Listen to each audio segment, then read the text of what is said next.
Amigos y amigas de Agenda Económica, nos va a faltar tiempo para seguir este conversatorio con el amigo Pavel Lisa sobre los elementos, las pinceladas, los fundamentos que debe tener la reforma fiscal integral que necesariamente hay que realizar en la República Dominicana. Ahora en este último segmento, Pavel, vamos a organizar un poco el calendario, el timing. Tenemos todavía 2 meses de transición, después prácticamente 4 meses para cierre del año.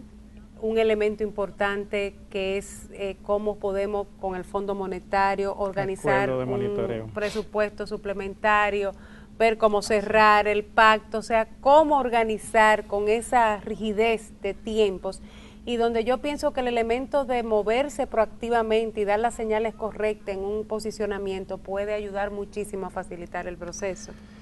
Yo creo que el proceso ideal sería el siguiente, pero que no va a ser el que va a suceder. Es primer paso.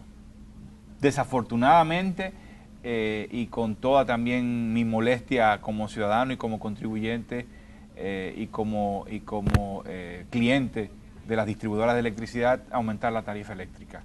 En medio de este proceso. En medio de la transición, el primer paso. ¿Por qué?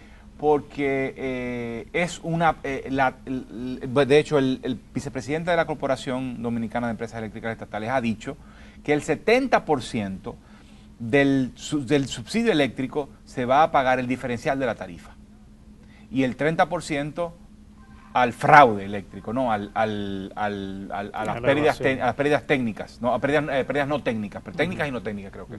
Ahora, eso cambia la relación con respecto al año pasado. El año pasado la proporción era 30-70, 30% era el rezago en la tarifa que no se ajustaba al aumento en los costos de generación y 70% era el tema de las pérdidas. Entonces, pero ahora con el aumento del precio del petróleo cambió. Entonces, por lo tanto, el énfasis para reducir, uno de los énfasis, hay que poner más énfasis en ajustar la tarifa para cubrir los costes. Obviamente tenemos un sistema eléctrico ineficiente, costoso, pero yo no veo muchas alternativas. Entonces, una vez se logra ajustar la tarifa eléctrica o empezar a ajustar la tarifa eléctrica, por cierto, ahora el ajuste va a ser menor porque el precio del petróleo bajó, entonces el golpe puede ser menor, pero el aumento podría ser menor y la recaudación sigue siendo muy importante para dejar de transferir recursos desde el fisco hacia el sector eléctrico. Entonces, pero además, otra cosa importante es que esto te sienta el avance para ir a negociar con el Fondo Monetario. Tampoco es que el fondo sea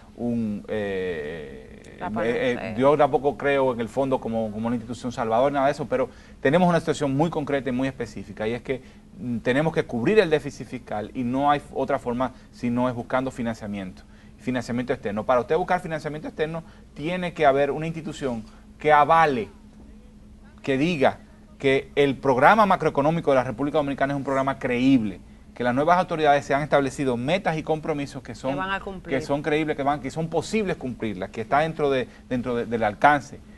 Y para eso tienes que negociar ese programa de lo que llamamos los economistas consolidación fiscal, que es ir reduciendo la brecha fiscal, un programa monetario consono con ese programa fiscal, etcétera. Entonces, ahora, esas dos cosas yo pienso que deberían haber estado haciendo ahora en la transición, pero no parece que ese sea el caso. Parece que estamos hablando de dos gobiernos relativamente distintos, o sea, aunque sea el mismo partido que continúa en el poder, no parece que van a ser dos administraciones tan unidas, porque la unión se vería más claramente en la transición y eso no parece que lo vamos a ver.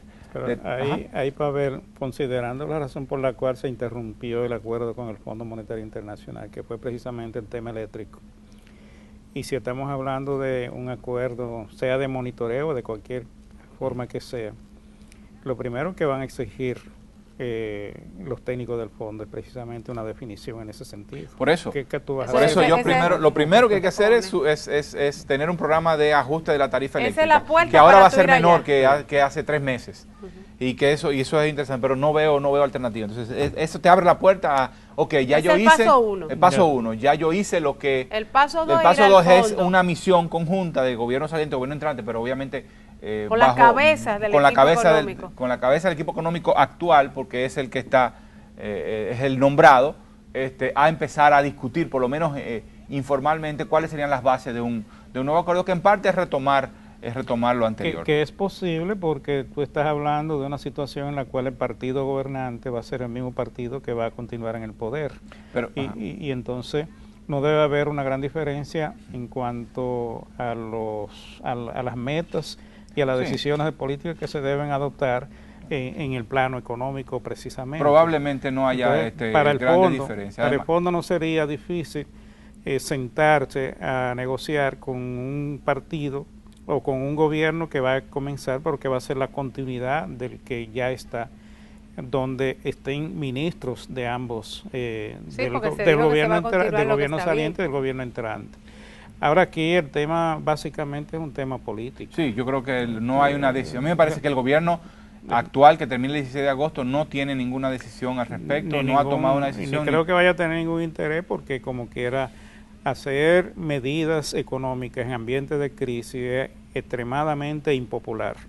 Y si tú estás preparándote y preparando el escenario para tú retornar al poder, claro, y no quieres dejar ningún recuerdo que te lo puedan sacar en cara después en un proceso electoral, lo menos que tú vas a hacer es un esfuerzo por ocuparte de situaciones de esa naturaleza. Y va a dejarle toda la responsabilidad al gobierno entrante. Exactamente. Pero ¿qué pasa? Que al dejarle la responsabilidad al gobierno entrante, eso va a significar que va a tener mucho menos tiempo para cerrar el año. Es un tiempo precioso, entonces, que se pierde. Se va a perder un tiempo muy serio. Entonces, en particular además porque el aumento en la tarifa eléctrica va a tener efectos fiscales, no inmediatamente, según dicen los expertos, sino que va a tener efectos un poco más adelante. Tú aumentas la tarifa al año que viene, prácticamente. Probablemente al año que viene. Entonces, ahí lo vas a sentir, pero este año ya no lo vas a sentir y tú estás teniendo el déficit es ahora. Salvo que lo que se haga sea sentarse a negociar, a crear las condiciones y hacer un acuerdo para que sea implementado a partir de la toma de posesión del nuevo gobierno. Bueno, eso es mejor que no hacer nada y empezar el 17 de agosto, sí, obviamente, pero lo ideal sería haber implementado algo desde ahora con el aval de un eventual equipo entrante. Sí. Entonces llegas a un acuerdo con el fondo, logras financiamiento, logras hacer logras evitar que un fuerte ajuste por el lado del gasto, porque ¿cuál es el sentido de la negociación con el fondo? Obtener recursos externos, financiar el déficit, porque lo otro es paralizar, pero lo otro es este año paralizar el gasto en inversión, por ejemplo, totalmente, paralizar muchos, probablemente quizás servicios públicos, eso significa un aterrizaje económico muy violento, y ese lo vamos a pagar, lo pagaríamos todos. Hay algunas personas que con razón argumentan con cierta razón, argumentan que la población dominicana no tiene que pagar el desajuste fiscal en el marco de las elecciones, y yo lo entiendo. Es un argumento que dice, óyeme, si tú te desbocaste en gasto para ganar las elecciones, ahora tú pagas los platos rotos de eso. Yo eso lo entiendo. Sin embargo, tengo que también recordar que el gobierno pague los platos rotos por eso, ajustando el gasto, implica también a nosotros ponernos a pagar ese costo. Porque la economía se va a resentir más de lo que se está resintiendo, y ya estamos viendo clarísimo cómo la economía va creciendo a ritmos cada vez menos intensos. Y con el tema de la tarifa eléctrica, Pavel, hay una coyuntura que realmente deberían aprovechar. Porque mira la situación, ahora los precios han bajado bastante de petróleo a nivel internacional. Y eso te permite a ti, te da un espacio para que tú puedas hacer un ajuste de la tarifa sin aumentar demasiado y sin crear una situación demasiado impopular o demasiado conflictiva.